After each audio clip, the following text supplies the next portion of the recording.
Good morning. I'm Conrad Rocha, a former member of Second Presbyterian Church and a longtime friend of the Romero Chavez families. I'm grateful for the privilege of being able to eulogize Horace Romero and honor his service to God and God's people. In God's wisdom, humility is valued over pride, and love shows its worth in undeserved mercy and kindness. These are words found written on a piece of paper among Horace's belongings following his death. Most certainly, this must have been the way Horace saw life and the way he lived it. It is certainly the way most of us experienced Horace. Horace passed from this life to the next on June 8, 2022. He leaves behind his daughters, Eileen Martin and Mildred Cook, 4 grandchildren and their spouses, 8 great-grandchildren, 2 great-great-grandchildren, and numerous other family members. He was predeceased by his father, Grandpa Grape, Luis Abraham Romero, his mother, Grandma Mary Pacias, his brothers Jesus and Joe, and his sister Mary.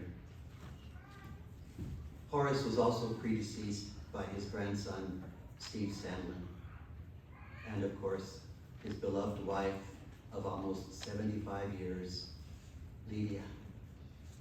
Lydia, who passed to life eternal on December 23rd, 2017, and whom he married on January 16th, 1943, at the tender age of 19, was his partner in life, and now he joins her in life eternal.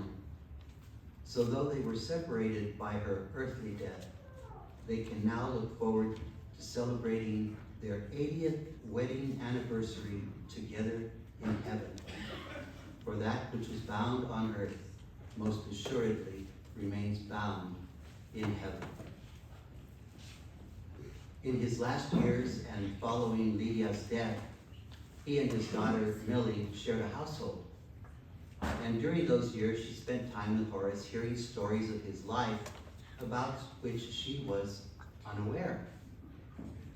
He spoke of riding by horse and wagon with his father to the farm in Escobosa and stopping to share lunch together on their return home. He recalled that as a young enlisted man around the age of 21 in the Navy and during World War II, the ship on which he was stationed was part of the huge naval escort that accompanied the USS Missouri to Tokyo Bay, where the Japanese surrendered on September 2nd, 1945. As I recall Horace, he was a peaceful spirit with an air of kindness and a tender and loving smile and gentle voice and demeanor. He was known to help folks whenever his handyman skills could be of service. And I recall that as Lydia's health failed, he made every effort to bring her to church each Sunday until she could no longer tolerate the trip. He remained faithful to Second Presbyterian Church and the God he loved, worshiping here at Second until the pandemic reared its ugly head and forced the closure of the church building to Sunday worship.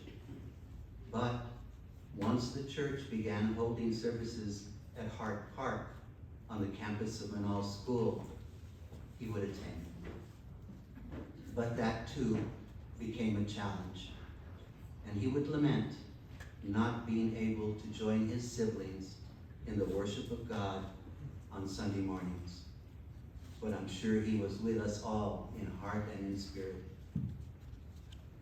Among Horace's papers at his death were also found these words scribbled on a piece of paper, taken from William Shakespeare's Twelfth Night. in which Orsino says, "If music be the food of love, play on."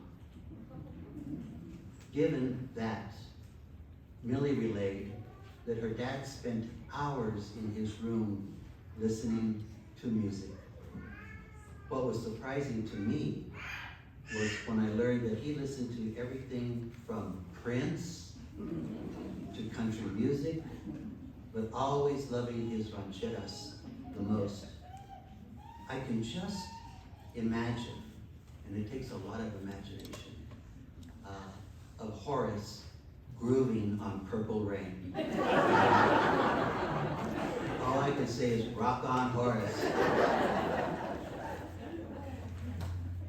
Horace, my brother, you will be missed by all who knew you, and your example of humility before and service to God and God's people should and will serve as an example to all of us on how one should live their life. I bid you hasta luego, my friend, until we meet again.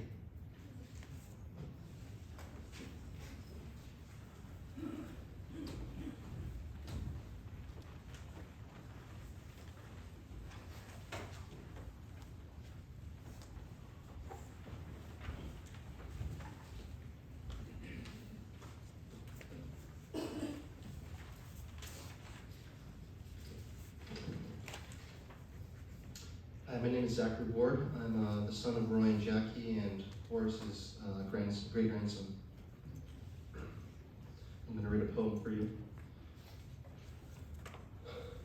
Here at the edge of the water, notwithstanding the wise and the wealthy, you came to summon for me to follow. O Lord, with a glance you embraced me. Then you smiled and whispered my name. I've abandoned my boat in the harbor. Close to you, I will seek other shores. Here in this vessel I own, there's no treasure, no weapon of war, just gear for fishing and years of toil. Here are the arms you require, tired branches to shelter the wearied, a love that's striving to blossom and grow.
time in the service where there's an invitation to share a brief remembrance of Horace.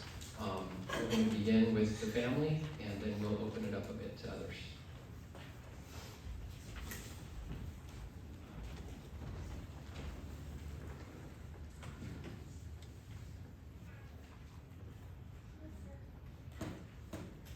I stand here today brokenhearted, and yet rejoicing because my grandpa is now reunited with his Savior and with the love of his life, Lydia. You can't talk about Horace without her because they were so intertwined, and yet I realize while Lydia gave me my moral compass and sound advice, it was my grandpa who influenced my entire being. My name is Jackie. I am the daughter of Millie and Johnny, and the first granddaughter of Horace and Lydia. One of my first memories was when I was around 3 years old, and my family was living in Dallas, getting ready to move back to Albuquerque. Grandpa brought me and my baby sister back on our very first airplane ride. It was too little to remember how he managed with a toddler and an infant by himself. But I do remember eating melted toast for the first time, and subsequently using the little bag in the seat pocket in front of me. I was so embarrassed for getting sick on the airplane, but Grandpa was so kind, and he made me feel like I had nothing to be ashamed of. He always made me feel that way. We lived with Grandma and Grandpa until around first grade. I watched him tend roses, pick fruit from the cherry and chokecherry, apple and peach trees. He showed me how to prune, cure boar, and when he would mow the grass, in the clippings there would be itty tiny grasshoppers that we would play with together. When they moved to Peralta, he would have huge gardens growing everything from chili and zucchini to corn and olives.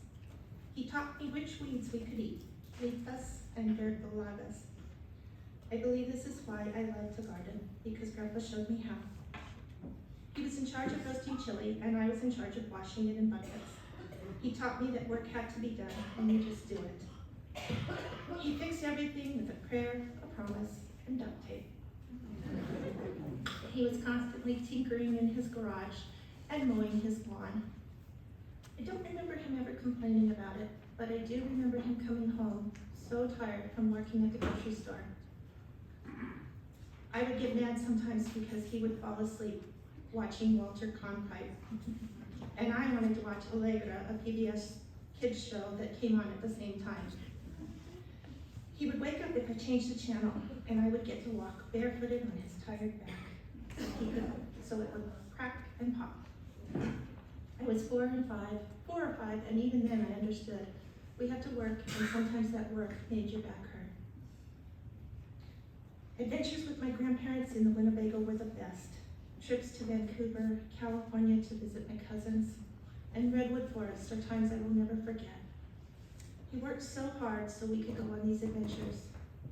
I know it was those many adventures and that first airplane trip that made me want to become a flight attendant. When I left for England to be a flight attendant, it was Grandpa who gave me a handwritten list of Bible verses that he said would help me while I was so far away. I know how important Jesus was to him, so when Grandma died, it was a privilege for me to accompany him to this church each Sunday. He loved everyone here, and he loved the Lord. Grandpa also loved food. Food made him light up. He had his own specialties that he cooked, like trout and catfish and fried potatoes or homemade bread. He tried making wine once, but don't tell him it wasn't that great. I, for one, was very thankful for the very small glasses, but boy, was it potent. It was a huge treat to spend Saturday mornings at Grandma and Grandpa's house watching cartoons. We didn't have a TV. Grandpa would make silver dollar pancakes with homemade mint syrup, which might sound a little strange, but I always thought it was so fancy and special. It was probably this unique mint syrup and bread making that influenced me to go to cooking school. Next to eating, fishing was his greatest pastime. He gave me a love for the outdoors. He taught me you have to be very quiet to fish and to learn to sit in his presence and wait for the fish. I remember him in his tall wading boots that were as tall as me, showing me where the fish hide and how to spot them using corn and marshmallows and worms as bait. I imagine now that he's found a nice cool stream in heaven, just enjoying the quiet, standing in those green wading boots, just being in the Lord's presence. Grandpa would drive Grandma and later my mom absolutely crazy with his music and his guitar playing. I didn't personally think it was so bad. He introduced me to Glenn Miller and Benny Goodman and gospel hymns by Elvis. He loved listening to a wide variety of hymns, country, and mariachi music. He taught me that music makes life enjoyable. I'm sorry, Grandpa, that you had 3 bossy girls, me, my sister, and my mom, running your life after Grandma went to heaven. But I'm so grateful that you were an ever-present part of ours. 98 years should have been enough time to tell you how much we love you and how much we miss you, but it wasn't. I will miss having coffee and a cookie with you for breakfast. I will miss the twinkle in your eye and your laugh and holding your hand. I will remember fishing, traveling, eating, playing horseshoes, and going to church with you. I treasure every moment that we got to spend together. Send Grandma our love until we meet again. Te amo mucho.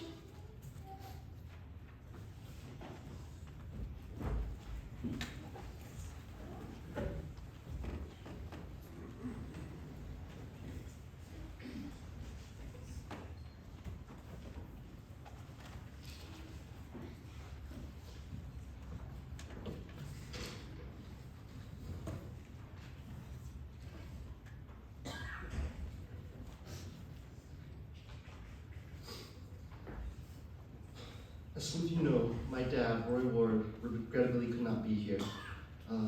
He was very disappointed, but he has asked me to read this on his behalf.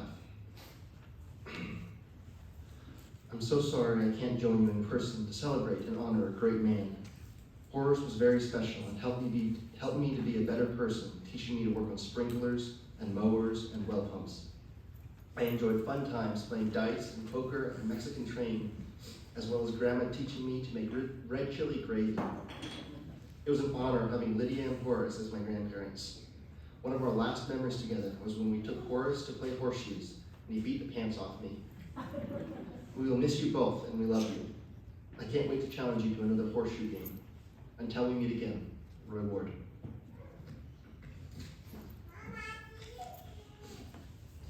I can't possibly say anything that could even come close to encapsulating who Jijipa was to the 3 of us and how much he taught us and how much he did for us. But I'd like to share just one little story from when we used to go and hang out at his house in Peralta on the weekends. So Grandpa had, he had a bunch of blades of every sort just around the house because he used them to work, and he had these gorgeous swords that hung on the wall. And when I was a kid, I was absolutely just fascinated by swords and machetes and whatnot. And he had this one machete with an eagle head that I was in love with. It had like a little chain that the eagle held in its mouth that he kept behind his favorite sitting chair. And one day I stuck back behind his chair and I took the machete and I went off to play. And mind you, I was maybe 7 or something at the time. I went to go play in the yard and just attacking weeds and whatnot. And invariably I sliced my leg. And I was so scared to go back and tell anybody, because I thought he was going to be so mad at me. But when he found out, he wasn't mad. He just helped me and he just helped me bandage it up, and he was concerned, and he just taught me how to handle a machete. I'm gonna miss Jijipa for the rest of my life. but I won't miss the lessons he's taught me. Te amo mucho.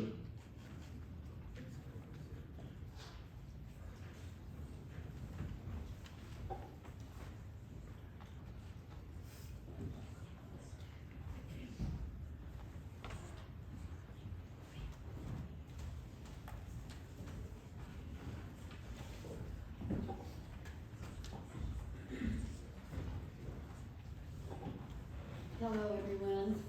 Thank you all so much for being here. I'm Eileen. I'm the eldest daughter of Horace and Lydia.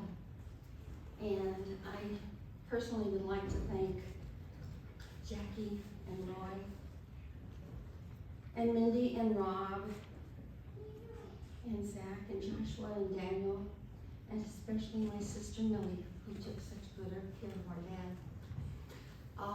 I don't have a whole lot to say, except that this I found this in some of my things, and I thought it would be nice to read.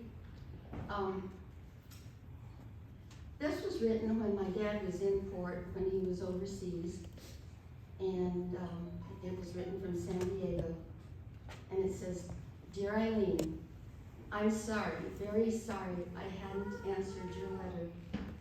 I've written to Mama and almost everybody else, but I'm always thinking of you, and I love you a lot, and Mama too. I miss you terribly. I want to see you and talk to you, hold you in my arms, and tell you a lot of very nice things, just like Mama does. You have the best mommy in the world. I love her so. And I think you're the prettiest baby in the whole wide world.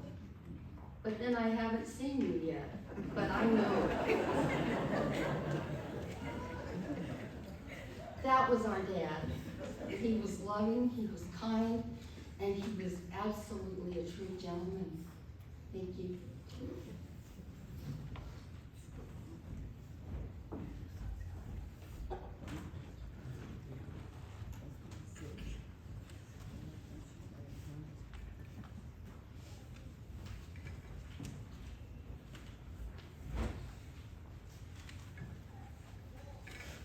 If there are one or two more folks that would like to come share, now is the time.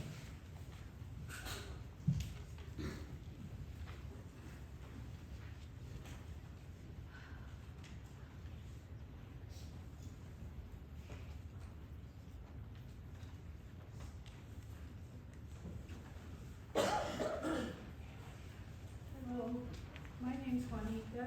I'm his niece, and do I really need this? I guess. Well, anyhow, and I thought about it all night, and thought about him and things we did when we were young, and a lot of relatives here and friends, and then all graduates, including a lot of our families.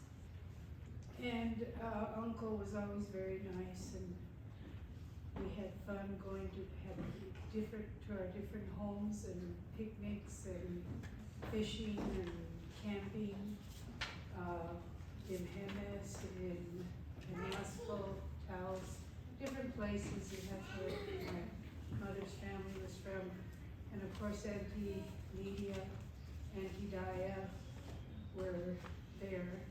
My mother was married to Uncle Domingo Vigil, their uncle. Auntie Josie and Uncle Joe was his sister, and Auntie Ameda. I'm sorry if I sound kind of different, but I can try to get my thoughts together. But anyway, in the long run, we all had a good time. I'm sure a lot of you have different memories of everyone in your families. And one thing I have to tell you, it's funny, I was telling Richard a minute ago about Uncle Horace. When we were young, we were playing at their house, and then my father was a smoker, so he told me, "Mijita, go tell your uncle que me dé un fósforo," which means to give him a match for his cigarette. But I said, "Tío, mi daddy quiere un pocholo." So I never forgot that. And of course, at the time, he would say to me, "Oh, I vienen a Pocholo." That's what he would tell me. So that's part of his humor and love and caring. And that's what I wanted to share. And of course, I used to see him here in church. Hadn't been here for a while. I missed him. And I miss everyone. And it's good to see everybody. Thank you so much, and God bless.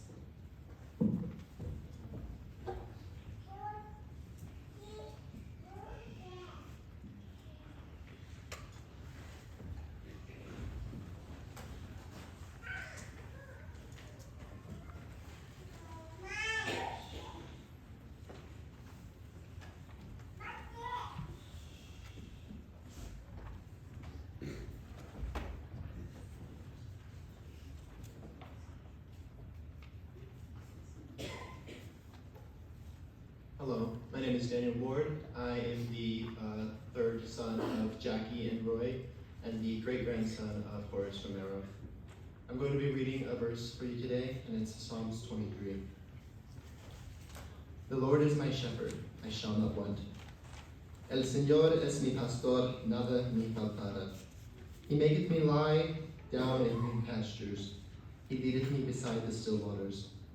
En lugares de verdes pastos me hace descansar junto a aguas de reposo mi pastorera. He restoreth my soul, he leadeth me in the paths of righteousness for his name's sake. Confortará mi alma, me guiará por sendas de justicia por amor de su nombre.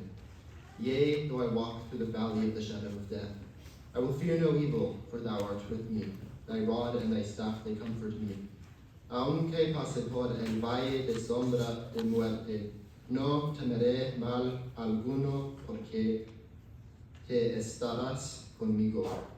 Tu vara y tu cayado me infunde aliento. Thou preparest the table for me in the presence of my enemies. Thou anointest my head with oil, my cup runneth over. Tu prepares mesa delante de mí en presencia de mis enemigos. Has ungido mi cabeza con aceite, mi copa está rebosando. Surely goodness and mercy shall follow me all the days of my life, and I will dwell in the house of the Lord forever. Ciertamente el bien y la misericordia me seguirán todos los días de mi vida, y en la casa del Señor moraré por largos días. I grew up, a lot of times there were days where I didn't quite understand everything that Grandpa said because he was speaking in Spanish. And for the longest time I've always wanted to learn Spanish in order to remember him. And while he may not be here for me to speak with him in Spanish, I've made a commitment now to learn in his honor, and that is why I've spoken this verse today in both languages. So, thank you.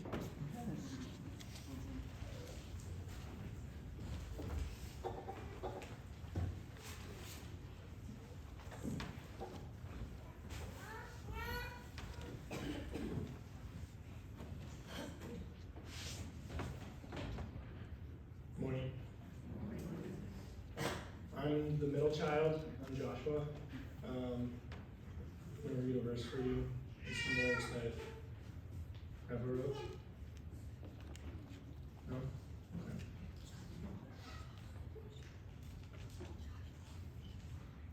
Faith is our comfort as we grieve. May your faith in Christ's promises bring you peace. Through your tears and in your sorrow, know that God holds you close.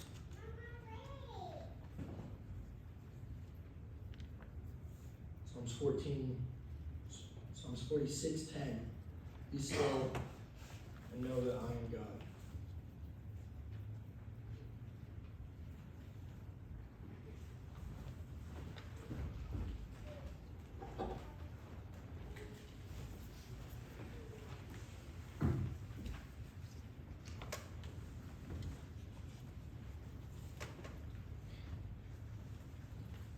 Friends, this Saturday morning we gather together to worship God, to remember and to celebrate the life of Horace, and to affirm the good news that God's love is stronger than death. This morning we say goodbye, and we certainly have some mixed emotions. After all, Horace lived a long, full life, one that continued into his 99th year, and yet because of his good health, his departure was rather sudden, and it did not leave time for formal goodbyes. So this morning, we say goodbye. In the presence of God, presence of one another. There's a dynamic when you lose your parents, or your grandparents, or your great-great-grandparents.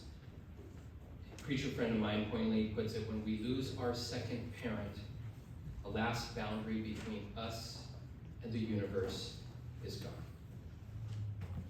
So this morning we say goodbye. But we also say thank you. Thank you, God, for the life of Horace. There is power in gratitude. We hear, blessed are those who mourn. And anytime we cultivate gratitude as we mourn, it really helps. And who are we saying goodbye to and thank you for? We heard from Conrad. We heard from the family. That Horace was a dear man who loved his family and his friends and his loved ones. He was an easygoing person, known for his smile, accompanied by a twinkle in his eye. And that go-with-the-flow type nature was a lifelong trait, but it was recently exemplified after Lydia passed on to the church triumvirate. Horace's family knew that for him to maintain his verve, he would need to be surrounded and cared for by them. And as Millie took him in, and Horace required care, he was always grateful and appreciative and flexible. And as he had to be carted every which way, he just went with it all the time. Never complained, a smile, a twinkle, it's always there. But it's not just Horace's family that will miss Horace. A big hole is left in the heart of this church family. It was Lydia's family, including Adalia, Desi, Gilbert, Mary Lou, Jake, and Luella, and others, that helped bring Horace to this congregation. To give you a sense of how connected he was with this church, consider that he and Lydia joined May 31, 1946.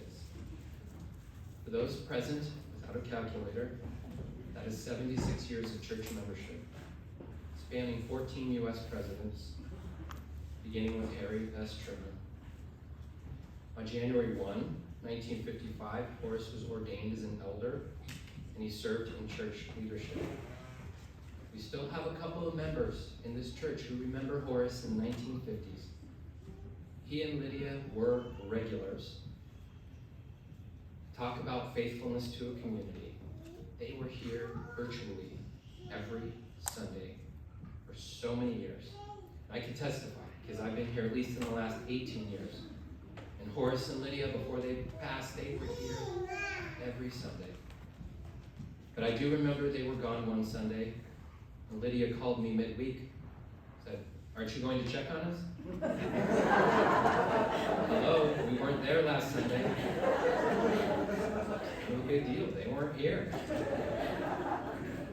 But it wasn't just Sunday morning. They came for every service that you could think of. Ash Wednesday, Monday, Thursday, Good Friday, potlucks, fundraisers, you name it. I distinctly remember looking at a cache of church pictures over the years. And there were collections from images of different church events, like my welcoming potluck when I came here, potluck when family members came, party to celebrate my marriage, baby showers at the church, Reverend Quinones and Ruth's 50th anniversary. And you look in these pictures and you always see Horace and Lydia right there. They shared their life and faith with this community for over 7 decades. What a gift that was to the church family, and I certainly hope to them. And on top of that, they drove all the way from Peralta. Parenthetically, I just mentioned Reverend Quinones, a dear pastor to this congregation who came in the 1960s. He was very dear to Horace and Lydia. Some of you know that he passed on to the church triumphant yesterday. But I did want to share that when my wife and I went to Lovington to say goodbye to him on Monday, one of the first things he asked was, will there be a service for Horace? And I told him it was going to be this Saturday. And Reverend Quinones says, please give my love to the family. In the Psalm 23 passage that Daniel read, we heard God depicting a loving shepherd, a shepherd who leads us to rest, we don't need rest, green pastures, a God who leads us to meditative, still waters, where we might pull out a fishing rod, so that we might be refreshed and restored. And a shepherd who navigates us on right paths. You know, there are many treacherous paths in this life. And the psalmist portrays God who protects the flock, comforts us, who is present with us, even in the darkest valley. A valley that scholars in the Middle East identify with steep walls that barely ever lets light in. God feeds us, even when we are sitting before our enemies. God fills us with overflowing abundance if we but allow it. And God surrounds us with goodness and mercy if we'll just let it in our whole lives long. That is the God that Horace knew on his faith journey, and certainly via the church family. That is the God who is with us now, helping us navigate the darkest of valleys. And it is the God whom Horace has gone to be with in the presence of the eternal mystery. This morning we may feel sustained by that God, our Creator's lifelong love. And as we say goodbye, we entrust Horace's life and death into the hands of our shepherd.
Let us bow our heads in a word of prayer. O God, before whom generations rise and pass away, we praise you for the gift of life, and especially for the gift of Horace's life, which is now eternally in your care. We praise you for all in him that was good and kind and faithful, for the grace you gave him, that you kindled in him a deep appreciation for others and his family, and you enabled him to be a servant. Lord, bless Horace's family, his friends, and his church family. His absence leaves a tremendous void. As we say goodbye, may we find satisfaction knowing that he lived a long, full life, in memories of his smile, his gleam, his easygoing nature, all the ways that he was part of our lives. Fill us as we go forward. Surround all of the family, O Lord, with your abiding presence. Grant us peace in our hearts as we say goodbye and as we go forward. Embrace us with your spirit of love that we feel from each other and directly from you. Bless us in our mourning and guide us as we take the first steps forward. And now, Lord, pray with us the prayer that you taught us, saying, Padre nuestro, que estás en los cielos, santificado sea tu nombre. Venga tu reino, hágase tu voluntad, como en el cielo, así también en la tierra. El pan nuestro de cada día, dánoslo hoy, y perdónanos nuestras deudas, como también nosotros perdonamos a nuestros deudores. Y no nos dejes caer en tentación, mas líbranos del mal, porque tuyo es el reino, y el poder, y la gloria, por todos los siglos. Amén. Please stand and body your spirit. We close singing Have Thine Own Way, Lord, which is on the insert in your bulletin.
You only are immortal, the creator and maker of all. We are mortal, formed of the earth, and to the earth we shall return. This you ordained when you created us, saying, you are dust, and to dust you shall return. All of us go down to the dust, yet even at the grave we make our song.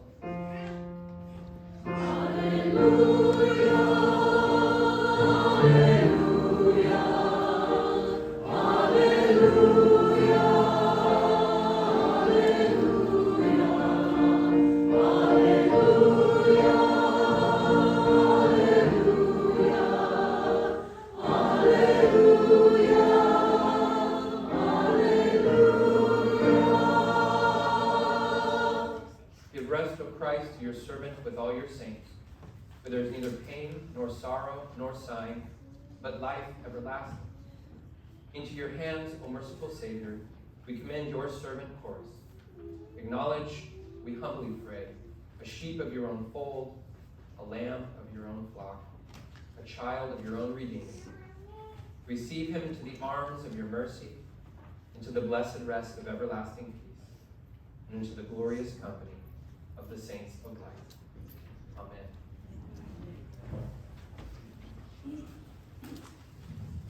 We now acknowledge that Horace's baptism is complete. When he was born into this world, he was baptized into Christ, and as he left this world, he passed through the womb of new birth.